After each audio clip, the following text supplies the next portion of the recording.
Tuloy at natin. managot. Kung wala namang kasalanan, ay kailangan maklear ang kanilang pangalan. Kung ikukonsidera ito na pagtakas at pag-alis, hindi po natin ito didesisyonan o bibigyan ng judgment. Pero sa paningin po ng Pangulo ay hindi po ito dapat nararapat. Natanong din ang palasyo sa naging apela ni De La Rosa sa Pangulo na huwag siyang isuko sa ICC. Giit ng Malacanang, Ang magagawa ng Pangulo ay sumunod sa batas at tumalima sa rule of law.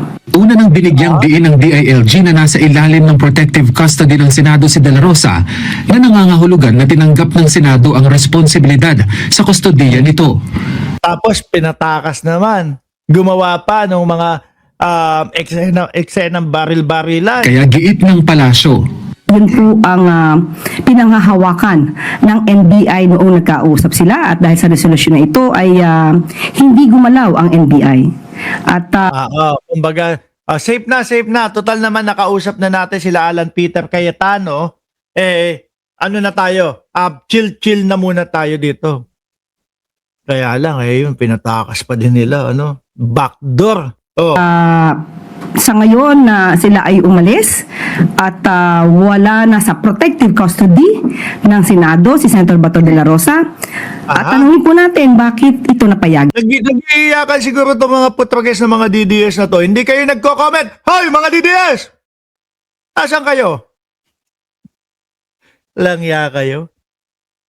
Dito lang yata sa vlog na ito na hinihikayat kayong mag-comment kahit i-bash nyo pa ako. Tapos huwag mga wala kayo. Nasaan na? Tinamad na kayo doon sa papiso-piso na bawat comment ninyo. Siguro napagtanto ninyo, 20 komento ko, 20 pesos lang. Bigas lang ni Bongbong Marcos ang mabibili ko doon. wala na! Lang yatong mga DDS na to talaga, oo. Ng Senado. Samantala, tiniyak din ng Malacanang na pinatututukan ni Pangulong Marcos Jr. ang gun-related incident sa Senado noong May 13 at tiniyak na hindi ito palalampasin ng administrasyon. Nako po. Mukhang ang tingin ko ho dyan, ito tingin ko doon sa putukan ho doon, mga kababayan.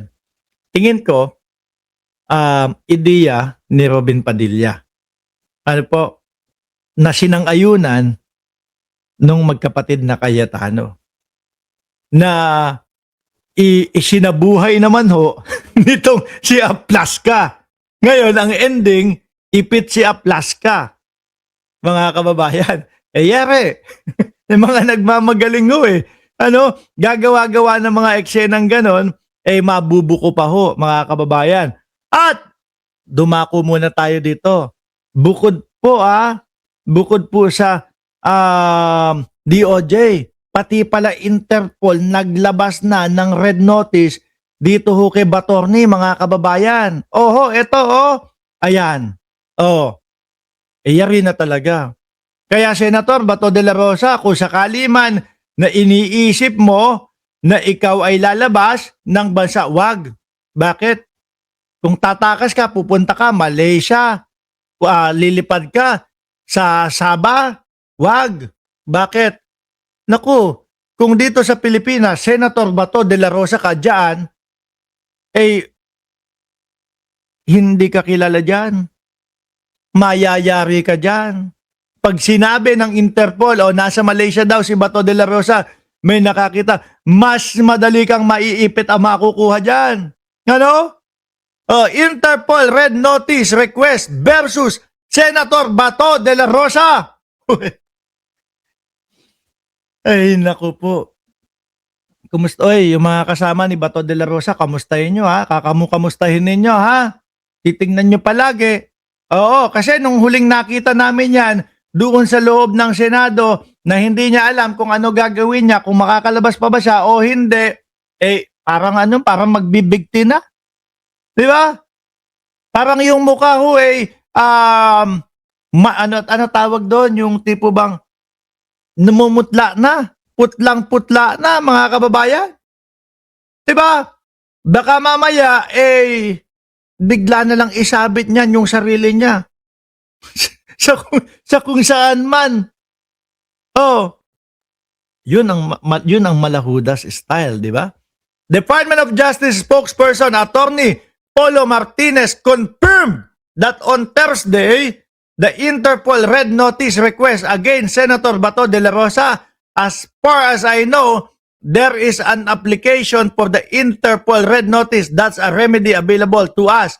Earlier today, law enforcement agencies like the police and National Bureau of Investigation effect the arrest of Ronald Bato de la Rosa, valid and enforceable warrant from the International Criminal Court Justice Secretary Frederick Bida. At ano po ang kilos na gagawin, mga kababayan, ng kapulisan o ng PNP? Ito po, mga bossing.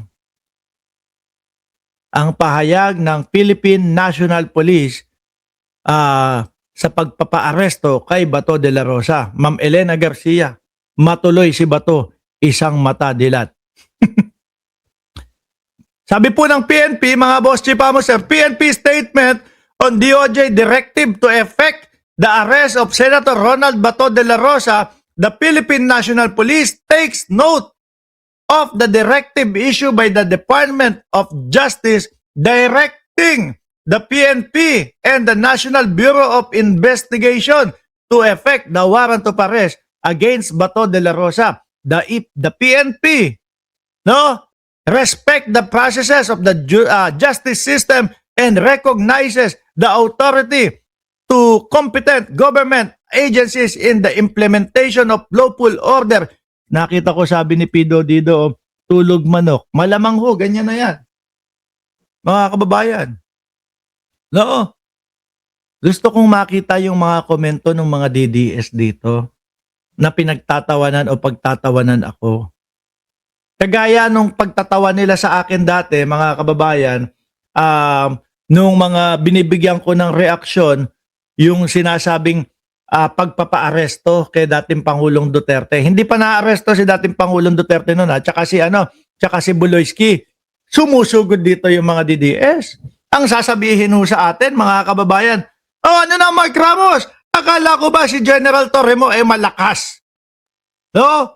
Akala ko ba, maaresto na. Puro ka maaresto si Buloyski, hanggang ngayon, nakatago pa din. Hanggang ngayon, hindi pa din lumalabas si Buloyski. Nung naaresto, nung na-corner si Buloyski, mga kababayan, ngalingalan ang mga DDS. Iyakan ng mga DDS. Bumalik dito, ang sinabi, bayaran ka kasi. Ganon din ho kay dating Pangulong Duterte. Akala ko ba malakas siya Torre mo? Bakit puro ICC? Nung naaresto si dating Pangulong Duterte, nag-iyakan ng mga DDS.